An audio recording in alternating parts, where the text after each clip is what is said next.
Hello, welcome to the 14th episode of Fajak Ahoy. We have now Saturday the 27th of December. But this episode begins in early December, at the start of the Advent season. And at that time, the topic of the last episode was still in my mind, so I started to create a text related to this topic, which I will now simply read aloud during showing the working pictures of the last weeks.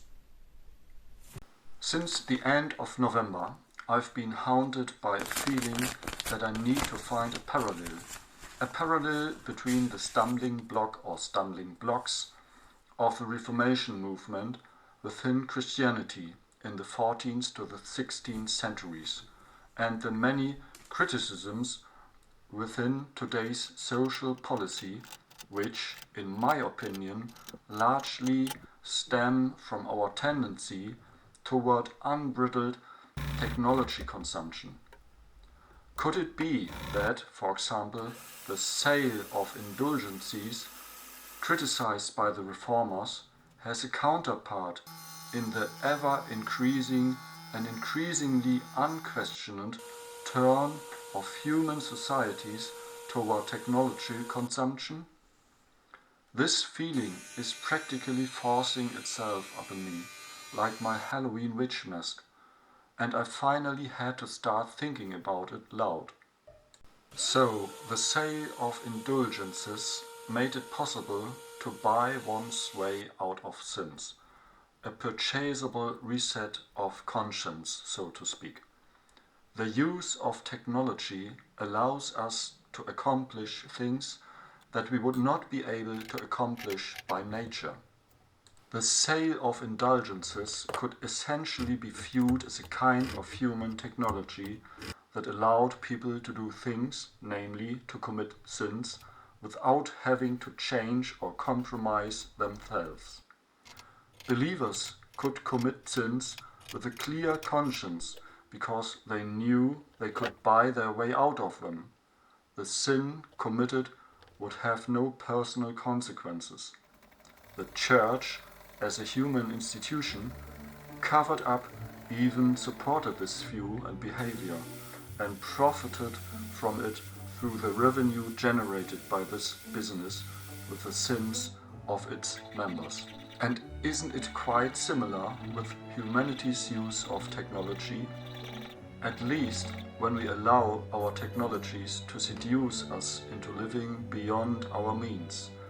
We could also use technology moderately and mindfully. Far too often, however, it tempts us to commit sins regarding resource consumption, environmental pollution, or violence against others. Technology has, I would say, an inherent characteristic. It is inherently insidious. All technology. There is no such thing as technology without insidiousness. I'm not referring here to the notorious inherent flaws of the technology which the user might experience firsthand, but rather to the unintended, undesirable and often unforeseeable long-term consequences that the application of a technology typically brings to the general public, not just the user, with a considerable time lag. What is commonly known as collateral damage in the context of military actions, namely damage caused by the use of weapons in civilian environments, also occurs with any application of civilian technology, albeit usually with a significant time delay.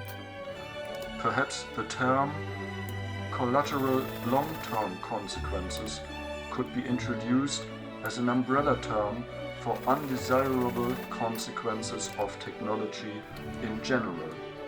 A current example is the ongoing problem of the technical use of fossil fuels for heat generation in buildings, in combustion engines, in the transportation sector and within the construction materials industry. A problem that will likely be with us for a long time to come. We have been aware for many decades of the associated, increasingly threatening collateral damage of global climate change, and yet greenhouse gas emissions continue to rise. The high level of technology use within our Western consumer societies is linked to an immensely high capital investment in development and production. This almost inevitably leads to enormous pressure to justify the technologies used and ultimately resulting from them, despite all their collateral long-term consequences. International competition, jobs and a high standard of living are the arguments typically put forward in this context.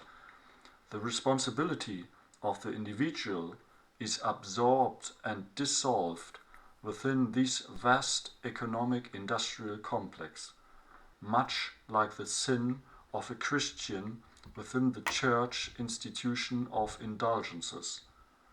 Money serves as the medium of exchange in both cases, the marketing obfuscation strategy in the case of unbridled technology consumption, the prospect of a carefree, happy life. In the case of the sinful Christian, a reduced stay in purgatory and a clear conscience through donations to charitable causes financed by the indulgences service as a deceptive strategy. The sale of indulgences in its former rampant form is long gone. The reformers grounded the faith in this regard by rightly pointing out that only through true repentance and penance does one acquire the chance, and by no means the right, to have one's punishment for sins reduced. From today's perspective, this reformatory movement within the Christian faith seems to me like a kind of self-purification from within. And in my role as a long-time development engineer, I miss something similar in relation to our increasingly unrestrained consumption of technology.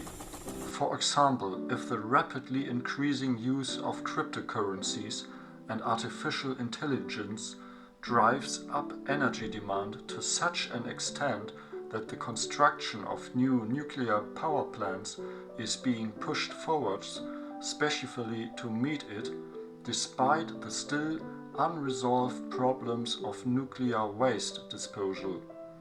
If we are still completely in the dark regarding the sociological, anthropological, and socio-political consequences of artificial intelligence, yet continue to push it forward blindly and supposedly driven by economic constraints, if our so-called high standard of living achieved through technological progress results in climate change and species extinction increasingly and alarmingly spiraling out of control, then I simply have to say I miss a kind of reformation within our technological thinking and actions.